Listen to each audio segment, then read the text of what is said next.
So warm waters are fuel for storms. It's just like putting a bigger gas tank on the car, and you can just keep your foot on that accelerator for longer, and that storm can ramp up to a higher intensity. Right now, the ocean heat content, which is not only the sea surface temperature, but all the way down to 300 meters into the ocean, that that entire column is warm as well. So these storms will have plenty of energy to form and even undergo rapid intensification, where they go from category 1 to category 2 or 3, 4 within a matter of 1 or 2 days. So it really behooves us to prepare now for those short notices coming up.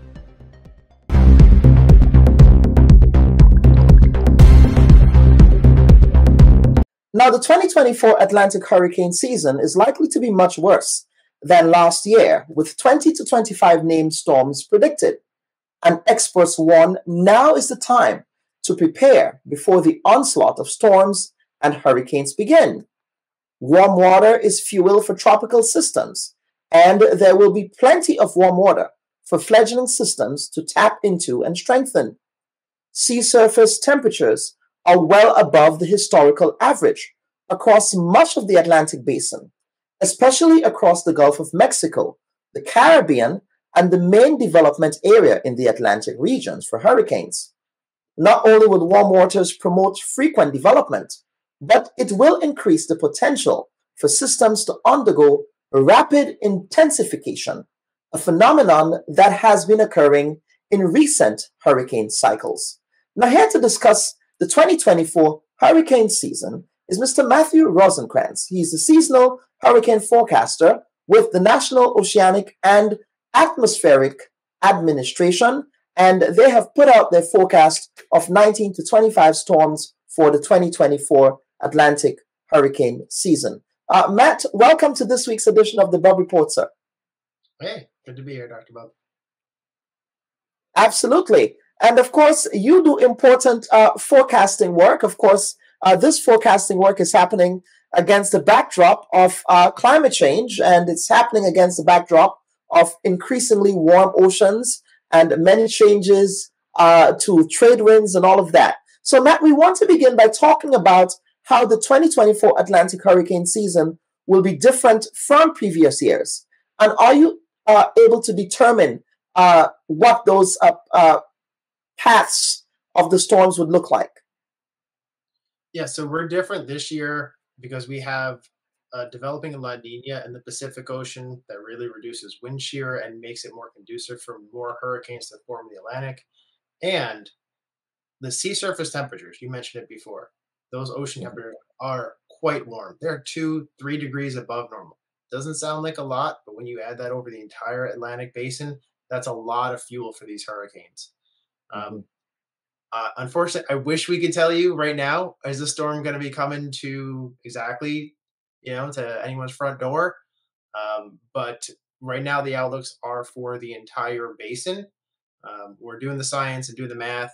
Can we make forecasts for just the Caribbean or just the extratropical Atlantic? We're working on that now, but we really want to have solid numbers before we start saying that out publicly. Right. Science. Yeah.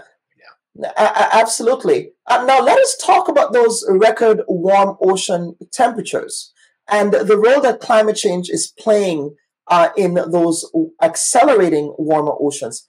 How are those really increasing the intensity of storms?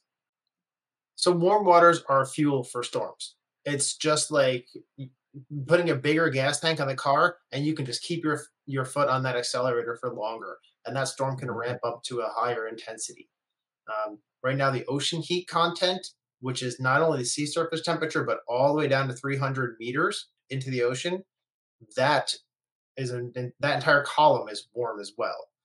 So these storms will have plenty of energy to form and even undergo rapid intensification, where they go from category 1 to category 2 or 3, 4 within a matter of 1 or 2 days. So it really behooves us to prepare now for those short notices coming up. And you mentioned that rapid intensification. What has been the normal trajectory of storm formation, and how has that changed over time? So when the oceans are warm and they go through this period of warm and cool that lasts 25 to 30 years, in these warmer cycles, you can get more of these rapid intensifications. That we noticed some of these like rapid intensifications started back in the 80s, and it really happened a lot when the satellite era took off. They were really able to do these measurements every hour by every hour in a real level. Mhm. So it's a little bit of the technology helping us find newer and cooler things about the more interesting things about the planet. Mhm. Where we find that technology. Yep, yep.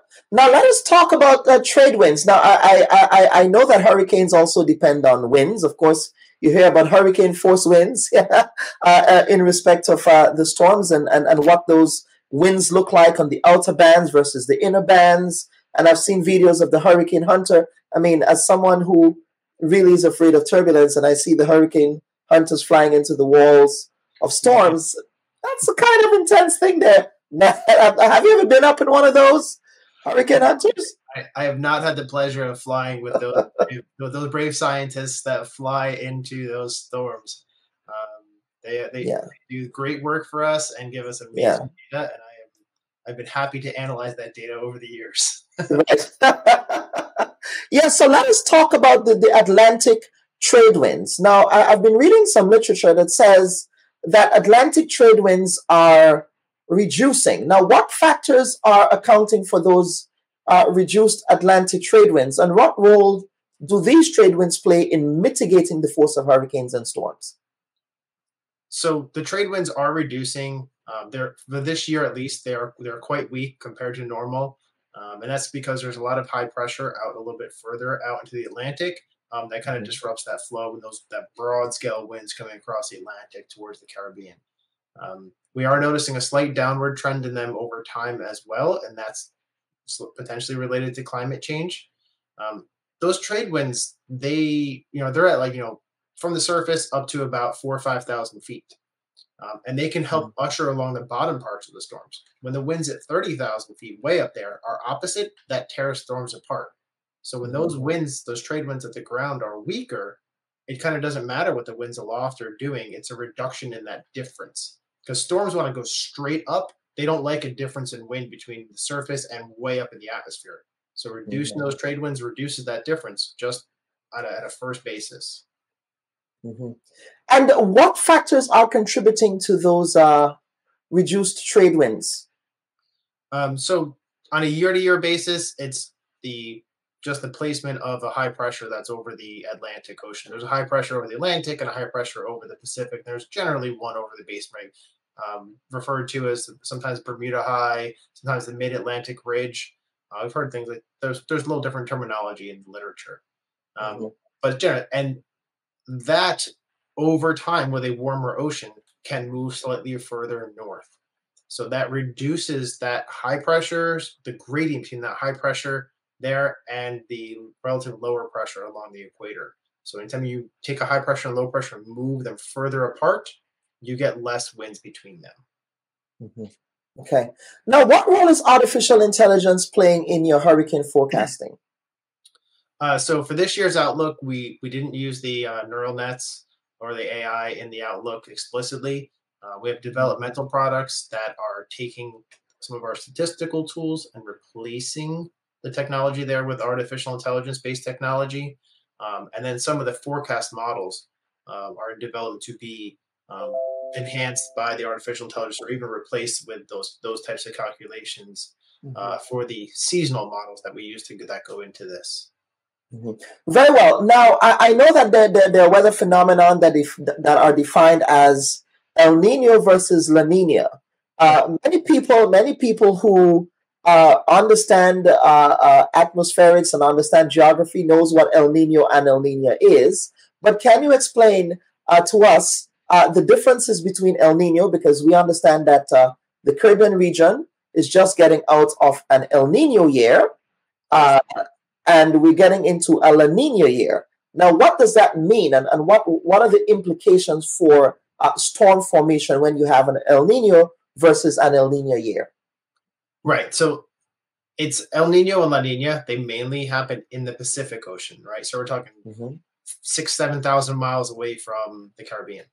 Hmm. But it changes such the sea surface temperatures change there and they change in such a big fashion over the Pacific, which is a third of the planet, it eventually changes the wind patterns on the entire planet. Mhm. During El Ninos, you get a lot more winds at 30, 35,000 feet, a lot stronger winds over the Gulf of Mexico, the Caribbean, and that kind of tears those storms apart. No matter what the trade winds are doing, those upper winds are much stronger. When we go to a La Nina, those winds at 35, 40,000 feet, um, 9,000 meters above the surface, they are much weaker, and that allows those tropical storms to develop in a vertical fashion, which means they can intensify and they can form faster and intensify even faster as well. Mhm. Mhm. So in an El Nino year, the storms tend to be weaker, They or tend to be sheared apart, and if one does form, it's forming in a much more like hostile environment. So it's Mhm. less likely to intensify from a tropical storm to a hurricane. And we saw that last year. We had 20 named storms, but only 7 hurricanes. That's about 30%. Most years we have 40 to 45% of tropical storms become hurricanes. Very well.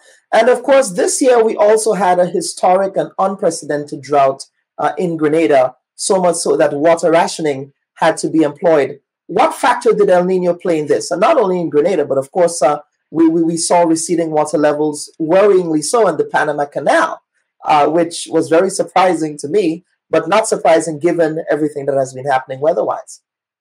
Yeah, El Ninos are associated with more kind of sinking motion. So right, so over the Central America and the Caribbean, which can shut off a lot of rainfall, and as you said, cause a lot of problems.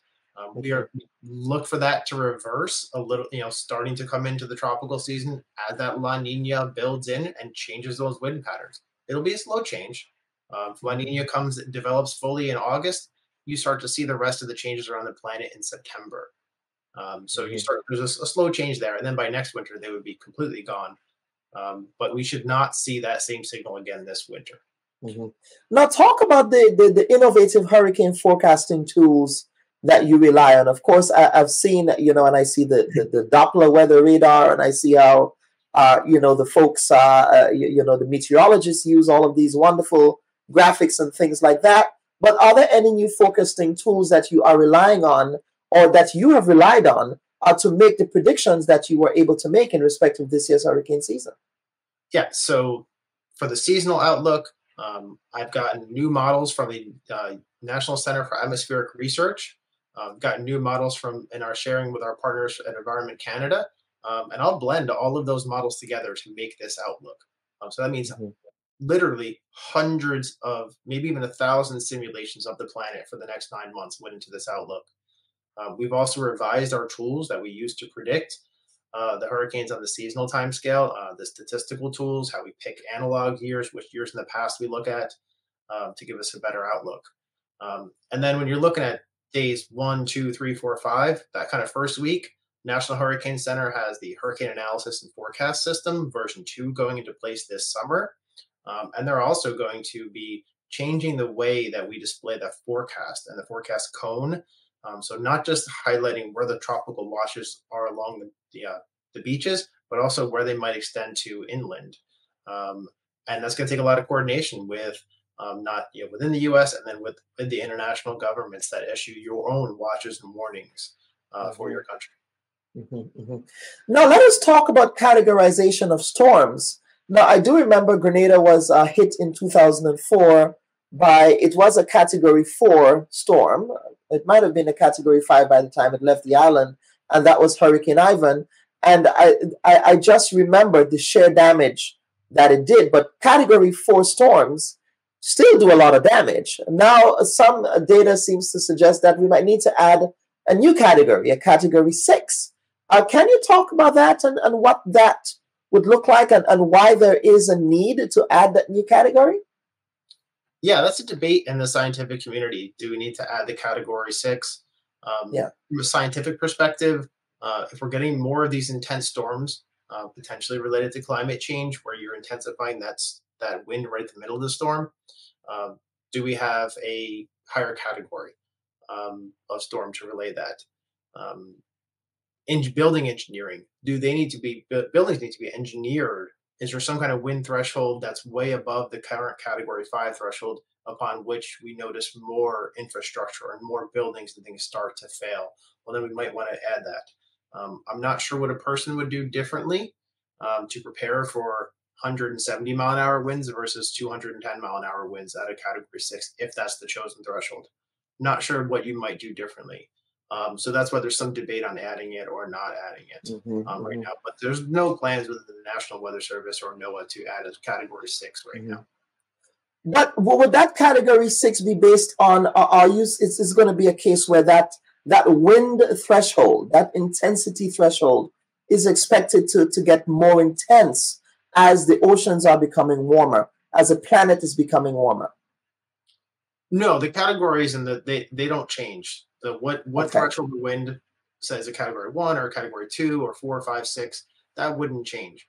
Potentially the number of storms exceeding those categories could change.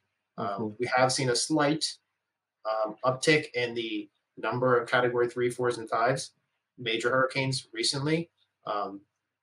Does that stay for the next 20, 30 years? Does that kind of go away when the ocean conditions in the Atlantic maybe go through a cool cycle? And then we don't have that need for that upper limit, right? We're just kind of touching it a lot now because we're in a busy period, right? So we want to make sure that we make those changes very thoughtfully if we do make any of those changes. Yeah. And I'm sure, as I'm not sure if you were a scout, but the old adage goes that you have to be prepared. And I'm sure that is the advice you want to leave with our audience today. I was a scout and we were prepared. Yeah. But now I hope everyone is prepared. Contact, the Emergency Management Agency for Grenada has great checklists and they're stand ready to prepare. National Hurricane Center will be issuing the watches and warnings. So I just want people to take that time to prepare now where's their family going to be and in the core of hurricane season when a storm might threaten. What are you likely to do? Are you likely to go to a shelter? Are you likely to try and evacuate off the island?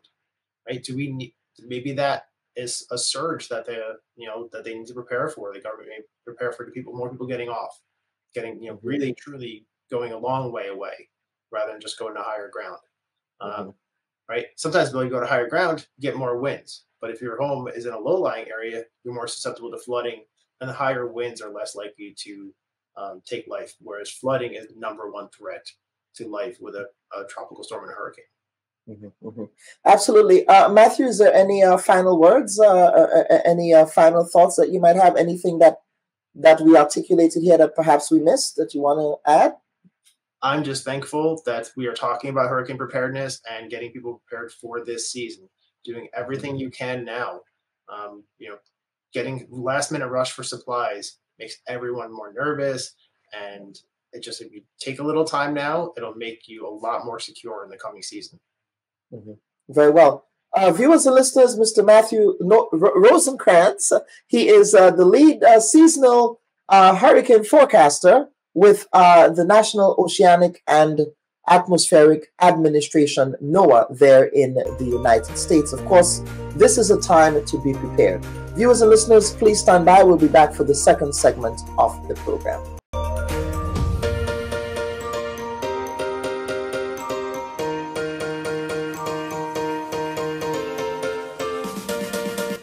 Hi everyone, thanks for checking out the Bob Report's social media pages. If you'd like to get more videos, show highlights, and watch our weekly live show, follow our Facebook, Twitter, and Instagram pages, and also subscribe to our YouTube channel. You can catch repeat episodes on Wednesdays at 4 and 5 p.m. respectively on CRFM Radio and GBN TV in Grenada. We are also viewed on Sundays at 8 p.m. on WPG 10 throughout the Caribbean. Thanks for watching.